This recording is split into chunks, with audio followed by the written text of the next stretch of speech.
Hey, what's up guys? So I just got a brand new kayak and I'm going to do a full walkthrough, so check it out.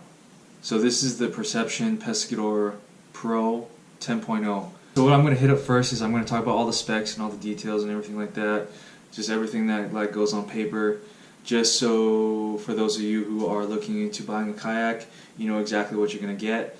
And then after that I'm going to go do the complete walkthrough and go a lot more into detail of all the features and everything you'd like to know about the Yak. But I do encourage you to stick around to watch the whole walkthrough, because I'm going to be giving a lot of good information that I feel like is going to be useful for those, especially who are looking into buying their first kayak or is like seriously considering buying a kayak. So this is the Perception Pescador Pro 10.0. Its overall length is 10 feet 6 inches. The width at the widest point of the kayak is 32 inches or 81 centimeters. The weight is 57 pounds or 26 kilograms. The deck height is 14 inches or 36 centimeters. Max capacity 320 pounds or 147 kilograms. MSRP $749 US or 1,029 Canadian dollars. So that was the overall specs. Right now let me get into a little bit of backstory of what happened and why I bought this kayak. So I've been researching kayaks for quite some time now.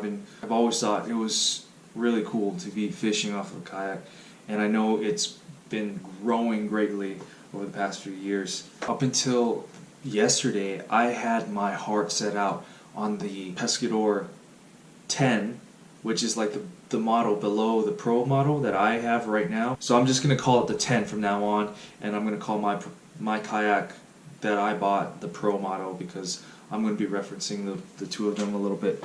The reason why I wanted to get the 10 is because it's kind of like in that high end of those beginner kayak models, kind of bleeding over into the lower end of the intermediate kayak models. So my train of thought was that I'm not overstepping my bounds and getting something really expensive when I've never done it before, but at the same time I'm getting something that is quality and it's going to last me a long time.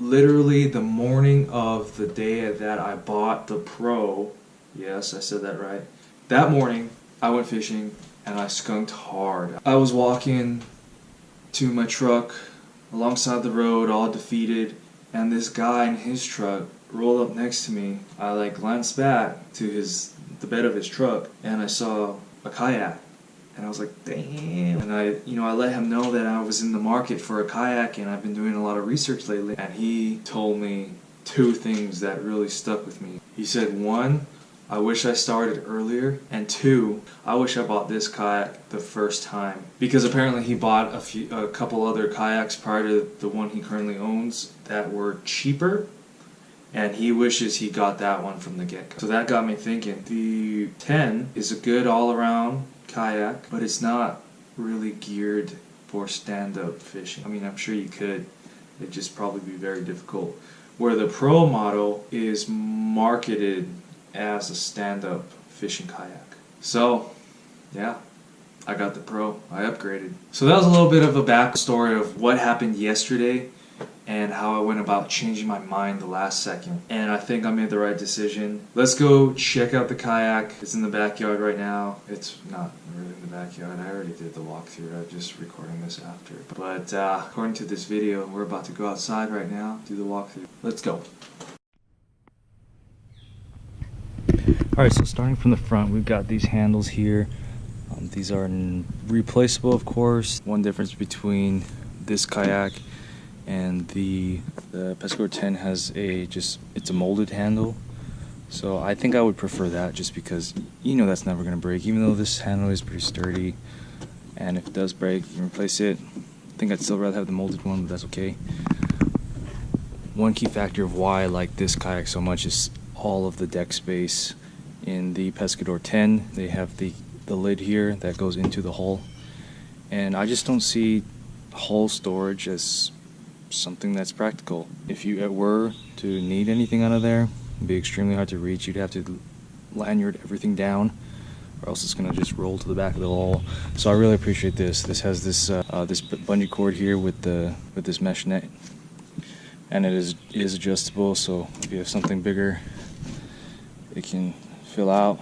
There's also these notches on both sides here, so you can put some rods. Not a whole lot of space for them, but they're there. Moving on down, first thing you notice here is this little console here. It can be doubled as one storage. In my case, it will be storage for now. And two, you can mount a fish finder right here. Battery goes down here. Cables can go out of these little gaps right here, and then the finder will go down there at the bottom of the hole. By the way, here's the lid of the bungee to strap that down. Cup holder here. You've got a bunch of scuffers down here. I'll probably get plugs for these. Two more over here. We've got the adjustable foot pedals. These are really nice. The only problem with these is these are extremely loose. I don't know, maybe once I break them in, it might be better, but look how they don't really stay unless when your foot's against it, it's fine. But it's just something that kind of bothers me a little. You've got your gear rails over here, where you can mount things like rod holders and different accessories like that. You've got a little tackle storage right here. Slide your tackle box right under here. To lower the seat, remove these bungees here. One in the back. And then you're gonna just scoot that down there. Put the bungees back. Easy. I did it with one hand. Chair can collapse. It's adjustable here, so you can have different angles. Just tightening these straps, and then again you can just completely remove this for transportation or storage or whatever the reason might be.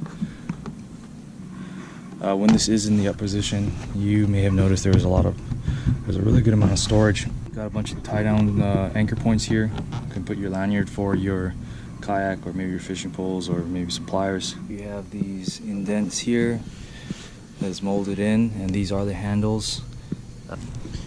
Moving on back, more anchor points for lanyards or whatever it may be. These, you probably heard that these are garbage, and these are it's just absolutely garbage. You ready? Look at that.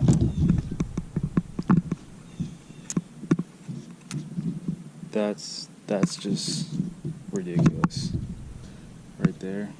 That's the top of the kayak. It's like 4 inches, 5 inches. That was almost a deal breaker. These are just way too wide, and they're way too shallow to securely put a rod. Here is access to the hull. I hope nothing's on there when I pull up the video. And then here, more storage space. I love it. There's so much room here for a cooler, a fish bag, tackle, milk crate, whatever it may be. And these bungees are pretty cool too. Just undo it like that, put your gear in, bungees back on. Easy. Here is the rear handle, same thing, same deal as the front. Drain plug right here. There's this skid plate here. So you can, this skid plate is removable, so once this gets all beaten up, there's 2 bolts underneath it, and all you have to do is, you don't even have to buy a new one yet. You mess up this side, just flip it around, take the bolts out, flip it around. There's beat up parts over here now, and this fresh part is back over here. So you have 2 uses out of 1. You gotta beat up both sides before you need to even buy a new one, so that should last a while. Here's your paddle holder on this side, just like that. There's a nice indent there. Securely holds your paddle, and again, everything is pretty much one-hand operation on this kayak. It's pretty sweet, huh? I like it already. I can't wait to get out on the water. Whoa! That fell. Something fell.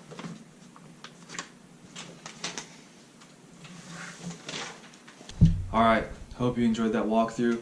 We're not done yet, because this next part is just as important as the kayak itself. It's the gear. I was always aware of the fact that, if you buy a kayak, you gotta buy other stuff too. You're not gonna just buy the kayak and get out in the water and go.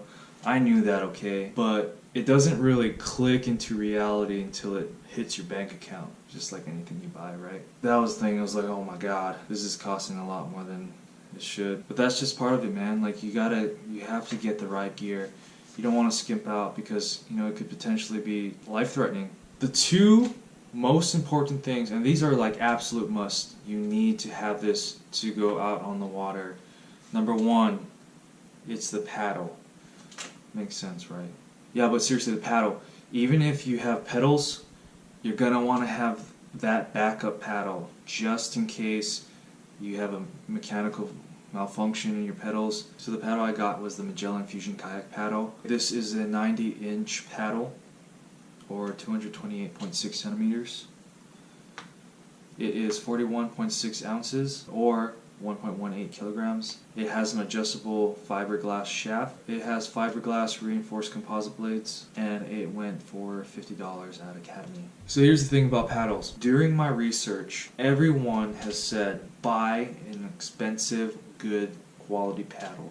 I'm no expert at paddles, but from what I have come across and what I've researched is that the price of the paddle is a pretty good indicator of its quality. And there are really 3 main things that you want to look for or look into when buying a paddle, and that's number 1 is the blade bend. You want a stiff blade. You don't want it to flex when you bend it. Number 2, you want it to be as light as possible. That way you can be out on the water for longer periods of times and without exerting yourself. And number 3, keeping in mind how light the material is, you want the material to be as strong as possible as well. So I went on the cheap side, and I know it's gonna bite me in the butt later. Okay, so the paddle was the first, absolute necessity, something you definitely need to get out on the water with your kayak. Number 2 is your PFD, your personal flotation device. This is just as important as your kayak and as your paddle, because you cannot go out on the water without the damn thing. Okay, let's clear the air right now. Every state is different, right? You need to go out and do research on your state, the state that you live in. So go on the Google machine, type in your state, and do kayak laws or PFD laws or life jacket laws. Check it out, do some research. You need to know your state laws, because it could save your butt, literally, as in you could save your life buying the right PFD, or it could, save you from getting a huge fine. You were improperly wearing it, or you improperly stowed it, or you just didn't have it at all. So it could save you either way. So this is kind of funny, because I spent a lot of money on the life jacket and not the paddle, which is whatever. It's not a bad thing, but there was this sick deal that I could not pass up. I got the Onyx AM24, which is the auto/manual inflatable life jacket. Check this out. So on the Onyx website, it goes for $159.99, $160, right? At Academy, $90. Before I go too in depth, I'm just gonna stop, because I'm gonna make a whole new video and go into depth about the PFDs, the types of PFDs, different types of laws, and what to look for, and how to go about finding out if your PFD fits those laws, as well as the operation of this life jacket in particular, because buying something like this requires more maintenance because it just doesn't float on its own. It needs to be activated, and this model you can manually inflate it, or it turns on automatically when you go in the water. But with that said, there's a lot of maintenance involved. You need to make sure that everything is in proper working order before you go out on the water, and you also need to be a good swimmer, or at least a decent swimmer. If you can't swim or you're not a strong swimmer, do not get this. That's all I'm going to say. I just want to put that out there because this video may not come out for a little while because I want to do some in-depth research and discussions about this life jacket in particular. So I'm just going to say that for your safety, don't get this unless you're a good swimmer, and do your research on how to operate this, because if you have no idea what you're doing, you're probably not going to figure it out while you're drowning. You have to do your due diligence, research your laws, and research the vest you're getting. But it looks pretty cool, right? Sleek. I thought that would be good for a kayak because I'll be like moving around and stuff. If I just had a boat, I wouldn't have the regular PFDs that just float on its own. But I figured for a kayak, and I am a good swimmer, so whatever, it was a great deal. So those are the two absolute must-haves before you go out on the water, right? So here's some of the key points that I want you to just take home with you and just think really hard about. Number one, get the kayak that you want, if you can afford it, because you're going to just end up buying an upgrade later on and spending twice as much as if you just got the kayak the first time. Number two, remember that gentleman said to me, I wish I started doing this earlier. If you don't have the money, just get something. Obviously get something that's safe, but get something just to get your butt out on the water. Number three, consider the additional expenses that inherently comes with buying a new kayak. So just keep that in mind. And number four, last, is safety. I don't need to beat a dead horse. Be safe out there. With that said, thank you so much for watching. I am so excited, and I hope you learned something. I'll see you guys next week. We're going to take this yak on the water and get to work. You know what I mean? We're going to get to work. I'll see you guys later.